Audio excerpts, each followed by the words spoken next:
Hey everyone, welcome back. If you're here because your Maytag washer is showing the F24 error code, especially on 2025 models, you're not alone.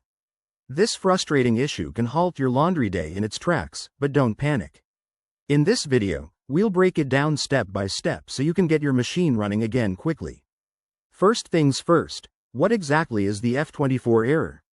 In Maytag washers, F24 typically signals a problem with the water inlet system.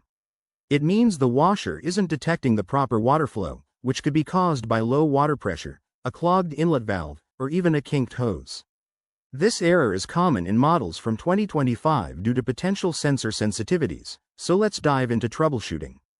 Start by checking your water supply hoses. Ensure they're securely connected to both the washer and the faucet, and that there are no kinks or bends restricting flow. Turn on the faucet manually to verify that you have adequate water pressure. If it's weak, that might be the culprit. Next, inspect the inlet screens or filters at the end of the hoses. These can get blocked by mineral buildup or debris over time, so give them a good clean with a brush or by rinsing under running water. If everything looks good there, try resetting your washer. Unplug it from the wall for about 5 minutes, then plug it back in and run a test cycle. This simple reset often clears temporary glitches. If the error persists, it could point to a more serious issue like a faulty pressure switch or a malfunctioning control board. In that case, it's wise to consult your user manual or call a certified technician to avoid causing further damage. Remember, always prioritize safety.